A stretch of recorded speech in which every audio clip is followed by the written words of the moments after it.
Hi, my name is Matt Chaudhary. I'm with the Lean Horny Toads, and today we are going to go over the second prototype for our group's software update for Target Corporation's online ordering system. Now, as we first discussed with the initial prototype, we're looking at the routing system that Target employees will take when going about the store to pick up items.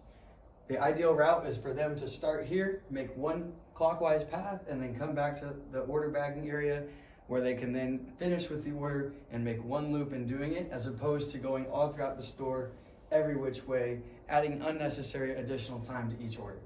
Now, in this first example, order with items in areas 1, 3, and 5, 1, 3, and 5 is seen here.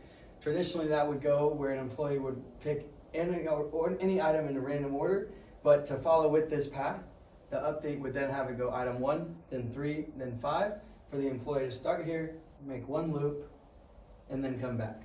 Now, of course, this is an easy situation. Moving on to the next case, which is obviously every good rule has an exception, and so with the software, this will factor that in. So for instance, say item 3 happened to be 200 pounds. Now, if I'm on the middle of this order, I don't want to go here, get one, and then come to this bulky item, have to go back to the back room to get a separate vehicle to carry this bulky item, and then get number 5. I'd rather get number 1, number 5, and then go back to get the bulky item.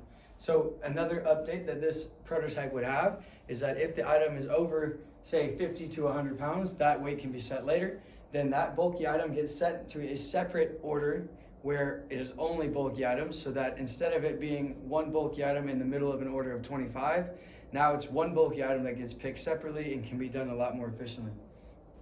Another update for this is new and old inventory. So for instance, one of the biggest issues that happens is that we're supposed to check the back room first for items, and then if we don't have it back there, we go to the floor. Now, with the back room, the inventory numbers are sometimes late to be adjusted or just simply incorrect. And what we've identified as a team is that the best way for us to mitigate this issue, from speaking to David directly, one of the front of store team leads at Target, would be to only have the back items that are checked first be items that have been there within 3 days to 3 months. Because oftentimes what happens is that if an item hasn't been in the system for at least 3 days, the truck got there early or late and it wasn't calculated correctly, or if it's been there longer than 3 months, then that was probably moved and just never calculated out and pulled from the location, and so the numbers are off. But when it's in that time frame of 3 days to 3 months, then it's usually a safe bet. So what will happen is that you will go check the back room first for those items that have been there between 3 days and 3 months. Then you'll come out to the floor and follow that routine as we went over.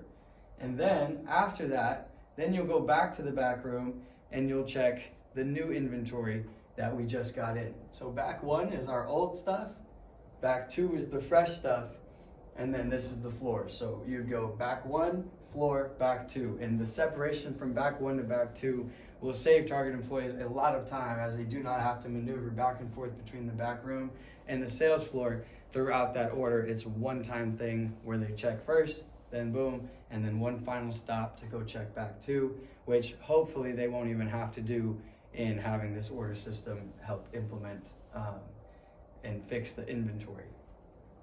Now, lastly, with clothes specifically, that is another item that gets some special attention. It is one item that is what we call RFIDable, or in other words, locatable by technology. And so with clothes, if you have an item that is, if you have something in an order that's closed, you then have to go through and check that section with the RFID gun to make sure that you didn't just mislook or overlook and miss that item.